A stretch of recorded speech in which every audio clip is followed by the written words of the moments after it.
અમદાવાદની દિયોદર તાલુકા પંચાયતનો આજે ફેસલો ત્યારે વિવાદ બાદ પ્રમુખ ઉપપ્રમુખની ચૂંટણીનું આયોજન કરવામાં આવ્યું છે। કોંગ્રેસ 12 બેઠકો ત્યારે ભાજપ 10 બેઠકો ઉપર બન્યું છે વિજેતા। તો ચૂંટણી વિવાદિત બનતા આજે પોલીસના ચુસ્ત બંદોબસ્ત વચ્ચે સામાન્ય સભા યોજવામાં આવશે। સભ્યો વચ્ચે બોલાચાલી બાદ ચૂંટણી રાખવામાં આવી હતી મોકૂફ। તો આજે ભાજપ ખેલ પાડશે કે પછી કોંગ્રેસ પોતાના પ્રમુખ ઉપપ્રમુખ બનાવશે, જેને લઈને ચૂંટણી આ વખતે ચર્ચાસ્પદ બની ગઈ છે। તો ચૂંટણીમાં થનારી રસાકસીના એંધાણને લઈને દિયોદર પ્રાંત કચેરી ખાતે પોલીસના ધાડા જોવા મળી રહ્યા છે।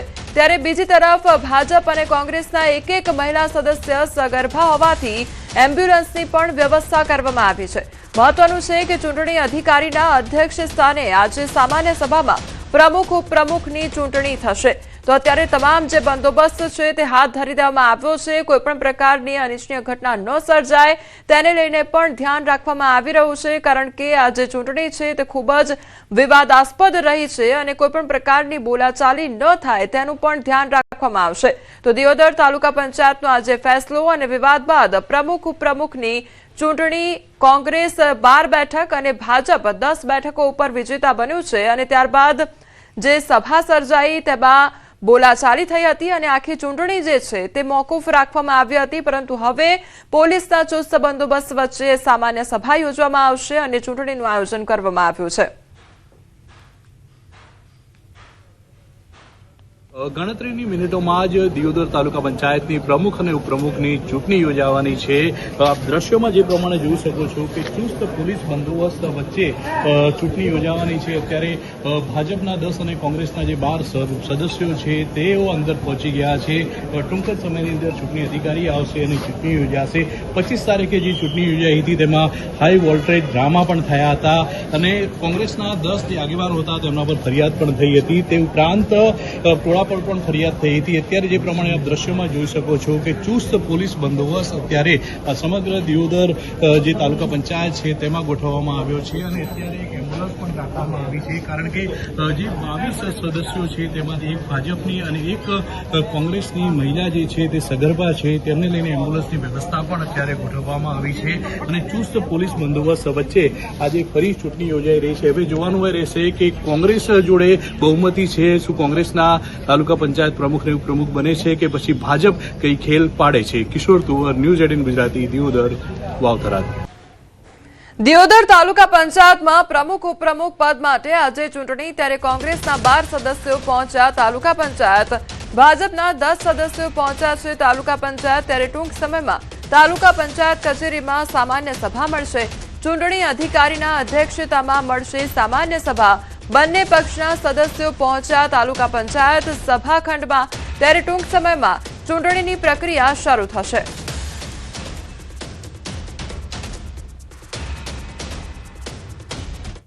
વાવથરાદમાં આવેલી દિયોદર તાલુકા પંચાયતની પ્રમુખ ઉપપ્રમુખ પદની આજે ચૂંટણી, ત્યારે ચૂંટણી પહેલા કોંગ્રેસના દિગ્ગજ નેતાઓએ ચૂંટણી સભાખંડનું નિરીક્ષણ કર્યું છે। બનાસકાંઠા સાંસદ જ્ઞાનીબેન ઠાકોર તેમજ પ્રમુખ ગુલાબસિંહ રાજપૂત અને પૂર્વ ધારાસભ્ય શિવા ભુરિયા સહિતના નેતાઓ તાલુકા પંચાયત પહોંચ્યા હતા। ચૂંટણી પ્રક્રિયા શાંતિપૂર્ણ રીતે યોજાય તે માટે એક ડીવાયએસપી, 4 પીઆઈ અને 5 પીએસઆઈ સહિતનો પોલીસ કાફલો તૈનાત કરવામાં આવ્યો છે। કોંગ્રેસના વરિષ્ઠ આગેવાનોએ 12 સદસ્યોની બેઠક વ્યવસ્થા અને સમગ્ર ચૂંટણી વ્યવસ્થાનું પણ નિરીક્ષણ કર્યું હતું। સમગ્ર વિસ્તારમાં ચૂંટણીને લઈને સઘન સુરક્ષા વ્યવસ્થા વચ્ચે રાજકીય હલચલ તેજ બની ગઈ છે। કોંગ્રેસનું પ્રતિનિધિમંડળ અત્યારે સભાખંડ તાલુકા પંચાયતમાં અને કઈ રીતે વ્યવસ્થા છે, કઈ ગેરવ્યવસ્થા ના થાય કે ગેરરીતિ ના થાય એની ચકાસણી માટે અમે સાંસદ શ્રી જ્ઞાનીબેન, પૂર્વ ધારાસભ્ય શિવાબા, અમારા ધારાશાસ્ત્રી બીકે જોશી સાહેબને બધા અહીંયા આવ્યા છે અને અમારા 12 સભ્યો એક સાથે હમણાં આવશે અને શાંતિપૂર્ણ મતદાન થાય એની જવાબદારી તંત્રની છે। કાયદો અને વ્યવસ્થા બરોબરનું જળવાય, આમ તો કોઈ જગ્યાએ 144 ધારા નથી લાગતી, પણ આજે દિયોદરની અંદર જ વહીવટી તંત્ર અને પોલીસ તંત્રએ 144 ધારા કલેક્ટરશ્રીએ જાહેરનામું પાડીને લાગુ કરી છે। તો અમે તમામ પક્ષના આગેવાનોને બધાને, જે એમના સમર્થકોને બધાને અપીલ કરીએ છીએ કે આ કાયદો અને વ્યવસ્થા જળવાય, પ્રશાસનને આપણે પૂરો સાથ સહકાર આપીએ અને કોઈ પણ પ્રકારનું વાતાવરણ કોઈ પણ પ્રકારનું ડોળાય નહીં એની જવાબદારી રાજકીય પક્ષો વહીવટીતંત્રને અમે સૌ સાથે રાખીને પ્રયત્ન કરી અને આ ચૂંટણી સુમેળભરી શાંતિમય વાતાવરણ અને નિયમો પ્રમાણે થાય એવી અમે અપેક્ષા રાખીએ છીએ. રિઝર્વ બેંક ઓફ ઇન્ડિયાએ સહકારી બેંકોના ડિરેક્ટરો માટેના નિયમોમાં મોટો ફેરફાર કરીને લાંબા સમયની સત્તા પર કબજો જમાવનારા દિગ્ગજોને ઝટકો આપ્યો છે. નવા નિયમો અનુસાર હવે કોઈપણ ડિરેક્ટર સતત 10 વર્ષથી વધુ સમય સુધી પદ પર રહી શકશે નહીં અને કાર્યકાળ પૂર્ણ થયા બાદ ફરજિયાત 3 વર્ષનો કુલિંગ ઓફ સમયગાળો પસાર કરવો પડશે. આ સમય દરમિયાન તે વ્યક્તિ માત્ર ગ્રાહક અથવા સભાસદ તરીકે જ જોડાઈ શકશે, પરંતુ બેંકના કર્મચારી કે ડિરેક્ટર તરીકે કાર્ય કરી શકશે નહીં. તો આરબીઆઈના નિર્ણયથી વર્ષોથી રાજીનામા અને પુનઃ નિમણૂકના ખેલ દ્વારા સત્તા જાળવી રાખવા પર હવે લગામ લાગશે અને તેની સીધી અસર આગામી સહકારી બેંક ચૂંટણીમાં જોવા મળી શકે છે.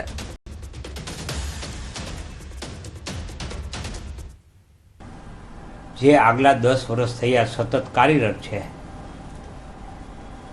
તેઓને તેમનો કાર્યકાળ પૂરો થયો જાહેર કરાશે અને એમને ડિરેક્ટર પદ છોડવું પડશે. અન્ય બેંકમાં ડિરેક્ટર પદે પસંદ થવાનો તેમનો અધિકાર છે એ યથાવત રહેશે. એટલે સારી બાબત છે. બેંકનો વહીવટ છે સુચારુ બનશે. વલસાડના પાલી કરમબેલી ગામે ચોંકાવનારી ઘટના સામે આવી છે. એક જ પરિવારના 3 બાળકોના મોતથી ખળભળાટ મચી ગયો છે.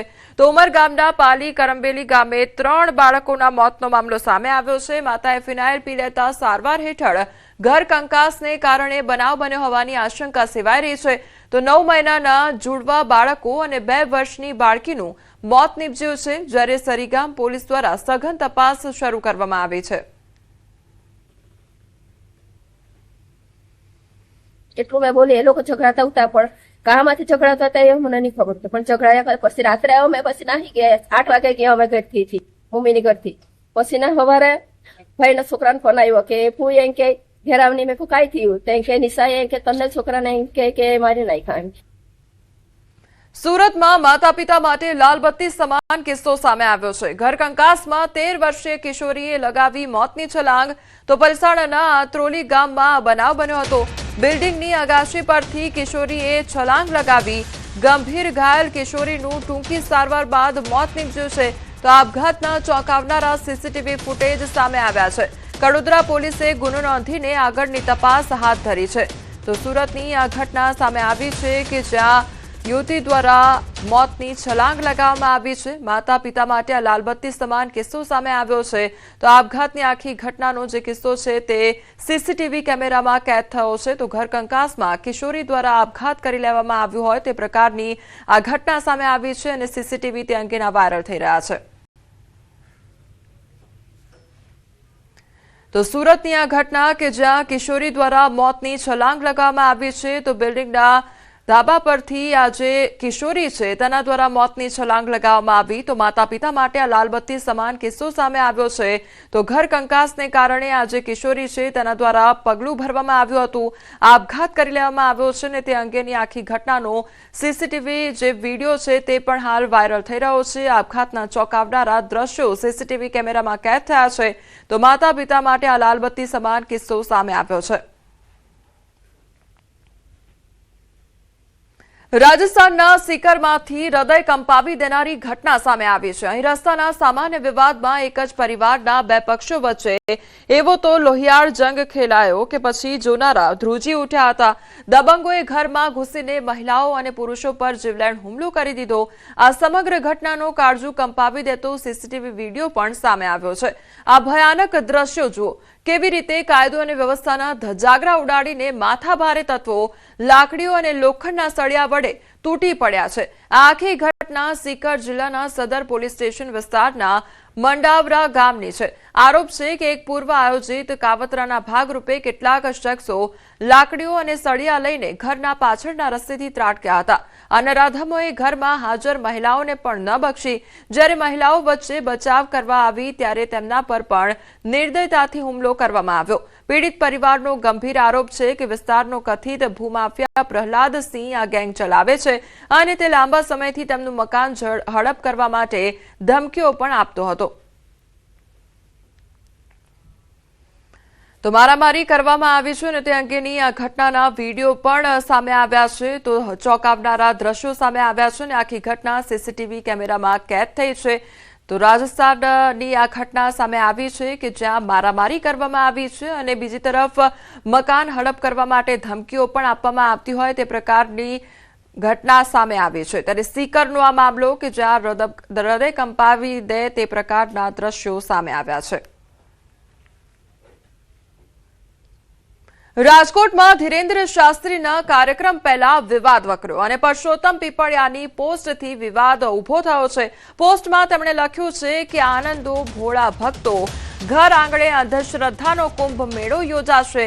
પીપળિયાના નિવેદનથી વિવાદ સર્જાયો છે. જોકે પરસોત્તમ પીપળિયાએ જણાવ્યું હતું કે ધીરેન્દ્ર શાસ્ત્રી ધાર્મિક કાર્યક્રમ કરે તેની સામે કોઈ વાંધો હોઈ શકે નહીં, પરંતુ તેમના દ્વારા જે અંધશ્રદ્ધા ફેલાવવામાં આવી રહી છે તેનો અમે વિરોધ કરી રહ્યા છે. આવનારી પેઢીને આપણે કયા માર્ગે લઈ જઈ રહ્યા છે તેને લઈને પણ અનેક સવાલો ઊભા થઈ રહ્યા છે.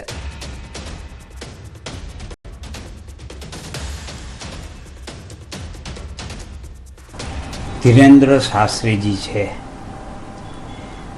તેઓ ધાર્મિક કાર્ય કરે એની સામે કોઈ વાંધો નથી, અગાઉ પણ વાંધો ન હતો. માત્ર ને માત્ર જે અંધશ્રદ્ધા ફેલાવે છે એ અંધશ્રદ્ધા સામે વાંધો છે અને એનો વિરોધ થવો જોઈએ અને વિરોધ થઈ રહ્યો છે. કારણ કે લોકોને અંધશ્રદ્ધામાં રાખીને તેનો ગેરલાભ લેવો એ પણ ગેરકાયદેસર છે. તો ધીરેન્દ્ર શાસ્ત્રીના કાર્યક્રમ પહેલા વિવાદ વકર્યો છે અને પોસ્ટ શેર કરવામાં આવી છે. પરસોત્તમ પીપળિયા દ્વારા પોસ્ટ શેર કરવામાં આવી છે અને જેના કારણે વિવાદ વકર્યો છે. પોસ્ટમાં તેમના દ્વારા લખવામાં આવ્યું છે આનંદો ભક્તો અને ઘર આંગણે અંધશ્રદ્ધાનો કુંભ યોજાશે. તે પ્રકારની પોસ્ટ પરસોત્તમ પીપળિયા દ્વારા શેર કરવામાં આવી છે અને જેના કારણે વિવાદ વકર્યો છે. તો તેમના દ્વારા તેવી પણ વાત કરવામાં આવી કે ધીરેન્દ્ર શાસ્ત્રી દ્વારા ધર્મની વાત કરવામાં આવે તેનો કોઈ જ પ્રકારનો વાંધો નથી, પરંતુ તેમના દ્વારા જે અંધશ્રદ્ધા ફેલાવવામાં આવી રહી છે તેને લઈને વાંધો ઉઠાવવામાં આવ્યો છે અને તેના કારણે જ તેમના દ્વારા પોસ્ટ શેર કરવામાં આવી છે. તો ધીરેન્દ્ર શાસ્ત્રીના કાર્યક્રમ પહેલા વિવાદ વકર્યો અને પરસોત્તમ પીપળિયા દ્વારા પોસ્ટ શેર કરવામાં આવી અને પોસ્ટ શેર કરતા જ વિવાદ વકર્યો છે. તેમના દ્વારા લખવામાં આવ્યું કે આનંદો ભોળા ભક્તો અને ઘર આંગણે જ અંધશ્રદ્ધાનો કુંભ મેળો યોજાશે તેવી આ પોસ્ટ શેર કરવામાં આવી છે. આ સાથે તેમના દ્વારા નિવેદન પણ આપવામાં આવ્યું છે કે ધીરેન્દ્ર શાસ્ત્રી જે ધર્મની વાત કરે તેના પર કોઈ પણ પ્રકારનો વાંધો નથી, પરંતુ તેમના દ્વારા જે અંધશ્રદ્ધા ફેલાવવામાં આવી રહી છે અને આજની જે યુવા પેઢી છે, જે નવી પેઢી છે, તેમને આપણે કયા માર્ગે લઈ જઈ રહ્યા છે તેને લઈને પણ તેમના દ્વારા સવાલો ઉઠાવવામાં આવ્યા છે અને આ કારણે જ જે પરસોત્તમ પીપળિયા છે તેમના દ્વારા આ પોસ્ટ શેર કરવામાં આવી છે. તો ધીરેન્દ્ર શાસ્ત્રીના કાર્યક્રમ પહેલા આ વિવાદ વકર્યો છે. પરસોત્તમ પીપળિયાની પોસ્ટથી વિવાદ ઉભો થયો છે. પોસ્ટમાં તેમના દ્વારા લખવામાં આવ્યું છે. તો જ્યોતિર્નાથ મહારાજ અમારી સાથે જોડાઈ ગયા છે. મહારાજ, સૌથી પહેલા તો આપનું ન્યૂઝ 18 ગુજરાતીમાં સ્વાગત છે. હવે આ ધીરેન્દ્ર શાસ્ત્રીનો કાર્યક્રમ યોજાય તે પહેલા આખો વિવાદ ઉભો થયો છે અને પરસોત્તમ પીપળિયા દ્વારાનું નિવેદન સામે આવ્યું કે જે અંધશ્રદ્ધા ફેલાવવામાં આવી રહી છે તેનાથી વાંધો ઉઠાવવામાં આવી રહ્યો છે. એટલે શું ખરેખર આ પ્રકારનું કામ થઈ રહ્યું છે? એક જો હું તમને સાચી વાત કરું તો સનાતન ધર્મની અંદર જો સનાતનની જ વાત કરતા હોય તો એ વૈજ્ઞાનિક ધર્મ છે ને તેની અંદર આવા કોઈ પણ ધતિંગને કે અંધશ્રદ્ધાને સ્થાન નથી. પ્રણાલી જે કઈ છે તે શ્રદ્ધા સાથે જોડાયેલી છે, અંધશ્રદ્ધા સાથે જોડાયેલી નથી. અને 100% હું એમ કહું છું કે બાગેશ્વર ધામના જે આવે છે તે એમને એક વખત તો ગુજરાતના લોકોને ગાંડા કીધા ને હવે પાછા મૂર્ખ બનાવવા માટે આવે છે. ને આ લોકો અંધશ્રદ્ધાનો વધારો જ કરે છે. એટલે જે લખેલું છે કે અંધશ્રદ્ધાની કુંભમેળો ભરાશે, સત્ય હકીકત છે ને હું આ બાબતમાં સમર્થન કરું છું. કારણ કે આવા તત્વો દ્વારા સમાજમાં વૈજ્ઞાનિકતા ઓછી થઈ અને અંધશ્રદ્ધાનો વધારો થાય છે. અને અંધશ્રદ્ધા નિર્મૂલન સરકારે કાયદો બનાવ્યો છે, તેનો અમલ થવો જોઈએ. જી જ્યોતિર્નાથ મહારાજજી, એટલે આ જે બાબા બાગેશ્વર છે તેમની વાતો સાંભળવા માટે લોકો દૂર દૂર સુધી આવતા હોય છે, દૂર દૂરથી આવતા હોય છે. યુવાઓ હોય છે તે પણ તેમને સાંભળવા માટે આવતા હોય છે. અને જો તેમના દ્વારા આ પ્રકારની જો કોઈ પણ વાતો કરવામાં આવતી હોય તો પછી આજની યુવા પેઢીને આપણે કયા માર્ગે દોરી રહ્યા છે? આ જમાનામાં બેન બે પ્રકારના લોકો પાછળ ટોળું ભેગું થતું હોય છે. અને તેમાં એક તમે જુઓ તો નૃત્યના ખેલ કરતા હોય તેમની પર ને બીજા જે હોય તે મિમિક્રી આર્ટિસ્ટ હોય તેમાં પબ્લિક આવતું હોય. આ વિદૂષક છે. અને આવા તત્વોને ખરેખર યંગસ્ટર બી જાય છે, પણ એ મજા લેવા જાય છે. જે ધર્મની આસ્થા વધવી જોઈએ તે વધતી નથી. જી મહારાજ, એટલે ધર્મની આસ્થાનું પ્રમાણ વધે અને આજની યુવા પેઢીને ખ્યાલ આવે અને આ પ્રકારે જે ભોળા ભક્તોની વાત અહીંયા કરવામાં આવી રહી છે કે અંધશ્રદ્ધામાં તે લોકો ડૂબી જતા હોય છે, તો તેમના માટે આપના દ્વારા શું કહેવામાં આવશે કે શું લોકોએ હવે સમજવું જોઈએ? સમાજની અંદર દેખાડો કે અંધશ્રદ્ધાની અંદર જે આવા ખેલ દેખાડતો હોય તેવા કોઈની સામે જવું નહીં. સંત કોઈ પણ હોય તે ચમત્કાર ન કરે. તે ચમત્કારની વાતો તો જાદુગર કરે. સંતો તો પોતાની પ્રક્રિયામાં જીવતા હોય છે, એમની મસ્તીમાં જીવતા હોય છે, તે શ્રદ્ધાથી જીવતા હોય છે અને લોકોની અંદર ધર્મ ભાવના વધારતા હોય. ત્યારે કોઈના પ્રત્યે કટુતા ને આ બધી વાતો ને આમ કરી લઈશું તેમ કરી લઈશું આવી વાતો પણ યોગ્ય નથી હોતી. ધર્મ તો સનાતનની વાત કરીએ તો સર્વે સંતુ સુખીનામ સર્વે સંતુ નિરામયની વાત કરતા હોય છે. જગતની અંદર દરેકના કલ્યાણની વાત કરતા હોય તેવો આ સંપ્રદાય, આ ધર્મ છે સનાતન. એટલે આવા વાહિયાત લોકોથી દૂર રહેવું. જી જે આપ અમારી સાથે જોડાયા તે બદલ આપનો ખૂબ ખૂબ આભાર.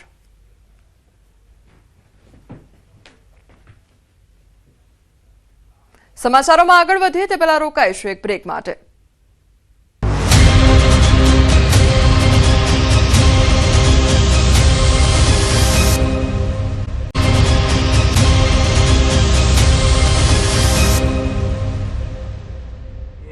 યુરોપ કરીને નામનો બોટનું ઇન્ટરસેપ્ટ ત્યાં આઉટર એન્કરેજ ઉપર ઊભા હતા. એમને આઈડેન્ટિફાઈ કરી અને એમાં જઈ એને તપાસ કરવામાં આવેલું છે. એમાં ઇન્ડિયન કોસ્ટગાર્ડના અધિકારીઓ કર્મચારીઓને સંયુક્ત ઓપરેશન થયેલું છે અને એમાં જે બે સંદિગ્ધ ઇસમો છે જેમનું નામ નિગિન્ટે નસરોજ જુમાને તથા જુમા નસીર ઉમર, એ બે વ્યક્તિઓ જે નાઇજીરિયન ટેન્ઝેનિયાના છે, એ લોકોએ આ બોટમાં એ માલ લાવવાના હતા અને એની ડિલિવરી જે દિલ્હીમાં રહેતા બે ઇસમો, એમના નામ કેલ્વિન ચુકુવામા અને બાયરુંગે જેમ્સ, એ ટાન્ઝેનિયા અને યુગાન્ડાના નેશનલ છે, એ લોકોને ડિલિવરી કરવાના હતા. એ હકીકત એટીએસ અને કોસ્ટગાર્ડને મળેલી હતી અને એ અનુસંધાને એ લોકોએ બોટ, યુરોપ નામની બોટને સર્ચ કરી અને એમાં જે છુપાવવામાં આવેલો જે ડ્રગ્સનો જે થેલીઓ છે, જે 6 જેટલા થેલી, એમને શોધખોળ કરવામાં આવેલું છે. એમાં સફળતાપૂર્વક એ લોકોએ 5 થેલીઓને પકડવામાં આવેલું છે. એ પાણીમાં નાખેલા હતા, એને ત્યાં સર્ચ કરી એ લોકોએ બહાર કાઢેલી અને એક થેલો મળી આવેલ નથી. અને જે થેલીઓમાં જે વસ્તુઓ મળી છે એમને પૃથ્થકરણ કરવામાં આવેલી છે. એમાં પ્રાથમિક દૃષ્ટિએ કોકેન હોવાનું જાણકારી મળેલું છે અને એ અનુસંધાને લગભગ 115 જેટલા પેકેટો રિકવર કરવામાં આવેલી છે. એની કુલ વજન 118 કિલો જેટલા છે અને એની કિંમત દરેક સ્ટ્રીટ વેલ્યુ જે કોકેનનું છે 1 કિલોનો 10 કરોડ રૂપિયા જેટલું છે. અને આટલી મોટી જથ્થામાં એ કોકેનનો એ ગુજરાત એટીએસ અને ઇન્ડિયન કોસ્ટગાર્ડને સંયુક્ત ઓપરેશનથી અમારા અધિકારીઓ, કર્મચારીઓ તનમનથી મહેનત કરી અને જે ડિલિવરી દિલ્હીમાં કરવાના હતા એને ઇન્ટરસેપ્ટ કરી અને પોર્ટ ઓથોરિટીઝના આઉટર એન્કરેજ ઉપર અને પોર્ટ ઓથોરિટીઝના મદદથી પણ એ લોકોએ એ સફળતાપૂર્વક એ પર્દાફાશ કરવામાં આવેલું છે. સર, આ માલ લોડિંગ ક્યાંથી કરવામાં આવ્યું? એ બ્રાઝિલથી કરવામાં આવેલું છે. બ્રાઝિલ. સાહેબ આ પ્રથમ વખત ડિલિવરી માટે આવ્યા છે કે અન્ય અગાઉ ક્યારે આવી ચૂક્યા છે કે કેમ? આ માણસો તો એ પ્રથમ જણાવવામાં આવેલ છે, પણ છતાં પણ આપણે જે ઇન્ટરોગેશનમાં અત્યારે આપણે પાસે જે 3 ઇસમો છે, જે 2 દિલ્હીના ડિલિવરી લેવાના હતા એ આપણે કસ્ટડીમાં છે, અને જે બોટ ઉપરથી આપણે એ કસ્ટડીમાં લેવામાં આવેલું છે, અને એક વ્યક્તિ દરિયામાં કૂદ્યું છે, એમને શોધખોળ પણ ચાલુ છે. સર આજે કરાચી શું કામ ગયા હતા, શું કહેવાય? જે રીતે મેં કીધું છે કે લેટિન અમેરિકા, બ્રાઝિલથી થઈ, મેક્સિકો થઈ, યુએસમાં અમુક પોર્ટો થઈ, કરાચી થઈ, એ લોકો અહીંયા આવવાના હતા અને અહીંયા દિલ્હીમાં ડિલિવરી દેવાની હતી, એ આપણે કીધું છે. સાહેબ જે ભૂલી ગયો એની વિસ્તૃત માહિતી કેવી રીતે ઓપરેશન કેવું? એને શોધખોળ ચાલુ છે. એ બેસિકલી સ્ટીમ મોટર રૂમમાં એક કર્મચારી છે, એ ત્યાં કોકેનનો જથ્થો સંતાડેલા હતા અને એ પોલીસ અને કોસ્ટગાર્ડની જોઈ એ દરિયામાં કૂદી ગયો છે. એને શોધખોળ આપણે ચાલુ છે, અને ઇન્ટરોગેશન જ્યાં જે આવશે એ આપણે દિલ્હીથી આગળ ક્યાં જવાનું હતું? દિલ્હીમાં એ લોકો ડિલિવરી લેવાના હતા, અને જે 2 માણસો આપણે કસ્ટડીમાં લીધેલા છે એ અત્યારે આવવાના છે, અને એ આવ્યા પછી એ લોકોની ઇન્ટરોગેશનમાં આપણે ક્યાં જવાનું છે એ અમને ખબર પડશે. ભારત માટેનું જ હતું કે અન્ય દેશમાં મોકલવાનું? જે ડિલિવરી લેવાના હતા એ લોકોની ઇન્ટરોગેશન થાય તે પછી એ ક્યાં જવાનું હતું એ આપણે ખબર પડશે. સાહેબ દિલ્હીમાં જે 2 વ્યક્તિ રહે છે એ કેટલા સમયથી ત્યાં રહેતા હતા, કઈ રીતે રહેતા હતા, એનું બેકગ્રાઉન્ડ શું કંઈ જાણવા મળ્યું છે? એ દિલ્હીમાં એ દ્વારકા વિસ્તારમાં રહેતા હતા, અને વધુ માહિતી આપણે ઇન્ટરોગેશન પછી જ આપણે ખબર પડશે. અચ્છા સર, બોર્ડ ઉપર જથ્થો આવવા તેને કેવી રીતે બહાર કાઢવાના છે? કોઈ અન્ય માલની આડમાં બહાર કાઢવાના, કેવી રીતે બહાર કાઢવાના? એ લોકો ત્યાં પોર્ટ આઉટર એન્કરેજ ઉપર છે, ત્યાંથી એ લોકો બહાર કાઢવાના હતા, અને એ ડિલિવરી દિલ્હીમાં પહોંચાડવાના હતા, અને એ આપણે જે દિલ્હીના જે ડિલિવરી લેવાના હતા એ લોકોને આપણે પૂછપરછ કરશું તો આપણે ખબર પડશે કે એ આઉટર એન્કરેજ ઉપર જ આપણા લેવાના હતા. એ નાની બોટમાં કંઈ બીજી જગ્યા પર લઈ જાય અને ડિલિવરી કંઈ આપવાની હતી. આગળ સાહેબ આપણે તપાસ શું કરીશું? તમામ અને એના જે બોટ ઉપરથી આપણે એક જે કમ્યુનિકેશનના જે સાધનો છે, એપલના ટેગ મળ્યું છે, અને એક જે કમ્યુનિકેશન સેટેલાઇટ ફોનનો પણ આપણે અમુક વસ્તુઓ મળેલી છે, એ પણ બધી આપણે એન્ક્રિપ્ટથી ડિક્રિપ્ટ કરશું તો આના ઉપરથી આપણે ખબર પડશે કે ક્યાં કોને સાથે એ સંપર્કમાં હતા, ક્યાં જવાનું હતું, કોને સાથે વાતચીત કરી, ક્યાં ડિલિવરી આપવાનો હતો, એ બધું આપણે ઇન્ટ્રોગેશનમાં અને ઇન્વેસ્ટિગેશનમાં ખબર પડશે. મુખ્ય આરોપી કોણ કહી શકાય છે? આપની પ્રાથમિક તપાસમાં કંઈ જાણવા મળે છે? મુખ્ય આરોપી કોણ? મુખ્ય આરોપી એ છે કે જે લાવ્યું છે અને જેને આપવાનું હતું એ અત્યારે મુખ્ય આરોપી છે, અને પછી ઇન્ટ્રોગેશનમાં આપણે ખબર પડશે. આ ગેંગનું કંઈ નામ છે ખરું છે? ઇન્ટરનેશનલ ગેંગનું કંઈ નામ અત્યારે કંઈ નામ નથી. Is this a cargo ship and which flag was it flying? A cargo ship અને સાયપ્રસની ફ્લેગ હતી. हिंदी हिंदी हिंदी